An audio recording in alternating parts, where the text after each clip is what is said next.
Halo teman-teman, apa kabar? Welcome back to my channel. Di video kali ini kita akan melanjutkan tutorial Oracle. Kita masih belajar seputar kursor di Oracle. Untuk mulainya, silakan teman-teman jalankan Dockernya dan buka Visual Studio Code-nya. Kita masih menggunakan database yang sebelumnya. Kita akan klik kanan dan New File seperti biasa. Nah, untuk dasar materi kita, setiap kali Anda membuat kursor, Anda dapat meneruskan argumen yang berbeda ke kursor yang menghasilkan kumpulan hasil yang berbeda. Jadi materi kita terkait dengan kursor dengan parameter ya. Nah, kursor dengan parameter bedanya dengan kursor yang sebelumnya. Nah, kita ada di sini ya. Nah, letak perbedaannya ada parameter yang bisa kita isi ketika kursor itu dipanggil. Nah, perintah dasarnya seperti ini. Ini ada perintah kursor, kemudian ini nama kursornya. Nah, di sini ada parameternya. Nah, baru di dalamnya ini adalah query yang bisa didukung oleh parameter yang tadi kita deskripsikan. Ini perintah dasarnya seperti ini. Kita simak dulu. Nah, kita akan coba contohkan ya supaya lebih jelasnya ya. Ini kita akan buat contoh kursor dengan parameter.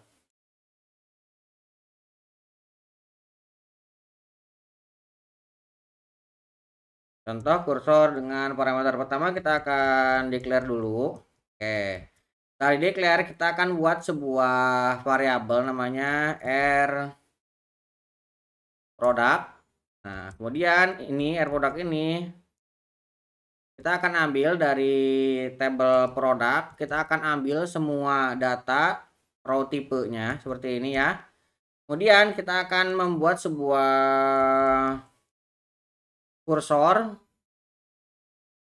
Nah, kursor ini kita buat dengan huruf besar ya, kursor. Nah, kita akan buat nama kursornya c underscore product. Di sini kita definisikan untuk parameternya. Misalkan saya mau membuat dua parameter. Yang pertama ada low price. Nah, low price ini kita akan berikan tipe datanya number. Nah, kemudian untuk yang kedua kita akan buat high price. High price tipe datanya adalah number. Nah, dari sini kita akan definisikan untuk query-nya dengan mendefinisikan is. Nah, setelah is kita baru di sini ambil ya select bintang from product where. Nah, ini bukan price tapi kita gunakan list price. List price-nya kita ambil di antara low price dengan high price, di mana low price dan high price ini adalah sebuah parameter seperti ini.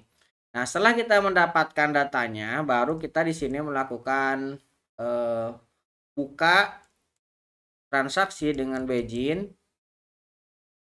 Kita buat begin sini. Kemudian kita tutup dengan n dan titik koma. Nah, di dalamnya baru kita definisikan. Misalkan kita mau buat sebuah pesan dulu ya. Misalkan tbms underscore output ini untuk mencetak string ya ke layar. Misalkan kita buat put line. Nah, kita masih produk. Misalkan untuk keterangan kita akan menggunakan masih produk. Nah, di sini. Setelah itu kita akan buat open product. Nah, yang termasuk masih produk kita akan kategorikan yang harganya $5, $50 sampai dengan $100. Misalkan seperti itu ya. Nah, sampai dengan $100. Nah, ini parameter yang kita masukkan kepada parameter ini yang tadi kita deskripsikan ya. Kita masukkan di sini. Nah, kemudian di sini baru kita buat loopnya. Nah, di dalam loop, nah kita baru lakukan perulangan. Nah, setelah loop kita masukkan ke dalam variabel ya. Dan kita buat kondisi untuk keluar dari loop ketika kondisinya not found. Kemudian kita akan cetak juga ini. Nah, kita akan tambahkan di sini string ya untuk pemisahnya, titik 2. Misalkan seperti ini. Nah, kita akan ambil price-nya juga. Nah, kita akan ambil end loop-nya. Setelah end loop, kita akan close produk. Nah, kita akan buat DBMS yang kedua. Jadi kan kalau kita menggunakan parameter seperti ini, kita bisa memanggil beberapa kali kursor itu dengan parameter yang berbeda-beda dan akan menghasilkan proses yang berbeda. Nah, kita akan coba di sini memanggil DBMS output. Nah, DBMS output dot put line lagi, kita akan put line di sini. Kita akan tambahkan keterangan, misalkan di sini kita akan masukkan luxury produk, misalkan seperti ini ya. Nah, di sini kita akan open lagi. Nah, misalkan kita akan definisikan yang termasuk ke dalam kategori ini yang antara 800 sampai dengan 1000. Nah, misalkan seperti ini. Nah, baru di bawahnya kita akan lakukan loop lagi. Nah, kita akan patch lagi, kemudian kita akan exit when not found. Nah, kemudian di bawahnya kita akan cetak lagi product name dengan pemisah. Nah, kemudian kita akan tutup dengan end loop. Nah, kita close lagi. Nah, setelah kita close, kita bisa tutup end-nya. Nah, ini satu query satu kursor kita gunakan 2 kali dengan 2 parameter yang berbeda. Nah, kita coba jalankan ya. Ini kita blok. Ini kita jalankan. Lihat. Nah, teman-teman bisa lihat ini mas produk yang pertama yang kita deskripsikan. Ini berakhir sampai dengan nah ini ya. Sampai munculnya luxury product. Luxury product ini yang kita deskripsikan kedua. Jadi kedua parameter yang kita deskripsikan berhasil kita load dengan hasil yang sesuai dengan yang kita inginkan. Nah, itu contoh kita menggunakan parameter ke dalam kursor. Nah, sekarang kita bagaimana kalau misalkan kita ingin membuat parameter default, dan ketika parameter default itu dideskripsikan dan kita tidak mendeskripsikan parameter ketika manggil, maka dia akan memanggil defaultnya. Nah, misalkan kita akan coba buat ya. Nah, kita akan coba buat di sini contoh kursor dengan parameter default. Nah, kita akan declare lagi di sini. Nah, kita akan declare, kemudian di sini kita akan buat sebuah kursor. Nah, kursor ini kita akan buat c.revenue. Kita akan buat revenue ini kita akan tambahkan parameter misalkan in year kita akan kasih tipe datanya number, kemudian kita akan isi defaultnya 2017. Nah, ini defaultnya di sini ya 2017. Misalkan kita tambah lagi untuk parameter kedua in customer ID. Nah, ini untuk parameter yang kedua, in customer ID kita berikan tipe datanya number dan untuk parameternya adalah 1. Nah, kemudian kita akan mengambil ya, isinya adalah select. Nah, ini akan kita ambil dari sum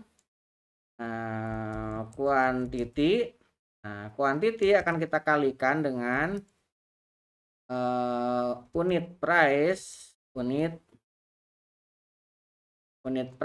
Nah, ini baru kita bisa sebagai revenue. Nah, ini kita jadikan sebagai revenue. Ini kita ambil dari bukan dari revenue, tapi kita ambil dari order item.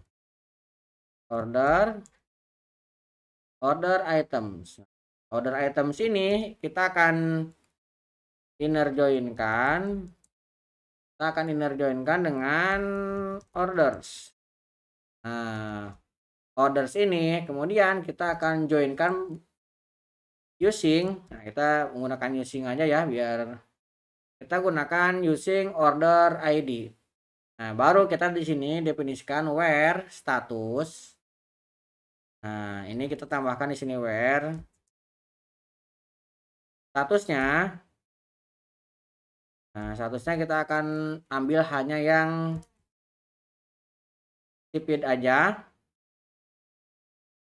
Nah, kemudian di sini kita tambahkan n, kita akan ekstrak. Kita akan ekstrak year. Nah, from order date kita akan ambil ini in year. Nah, seperti ini ya. Nah, setelah itu kita akan lakukan group by. Ini kita hapus dulu ya. Di sini kita akan group by. Nah, kita akan group by berdasarkan customer ID. Kita akan having customer ID sama dengan in customer ID. Ini ya, kita menggunakan yang tadi dua parameter default ini, in year dan in customer ID. In year kita simpan di sini. Kemudian in customer ID kita gunakan di sini. Nah, kemudian ini akan kita buat variabel untuk menampungnya. R revenue. Nah, kita akan ambil bukan dari sini. R revenue kita ambil dari C revenue raw type. Oke. Sekarang kita tinggal tambahkan di sini begin. Kemudian kita tutup N. Nah, di dalamnya kita baru bisa melakukan open. Misalkan kita skenario nya ini kan ada parameternya nih 2 ya, tapi kita misalkan tidak mengisi parameternya, maka ketika kita tidak mengisi parameternya dia akan mengambil defaultnya, berarti dia akan mengambil 2017 dan 1. Kita simulasikan ini, tidak kita panggil ya seperti ini. Nah, kita akan lakukan loop. Nah, kemudian di sini kita akan fetch to revenue. Kemudian dia akan exit ketika ini when not found. Nah, di sini kita akan output revenue-nya berapa. Nah, setelah itu kita akan tutup end loop-nya dan kita akan close revenue-nya.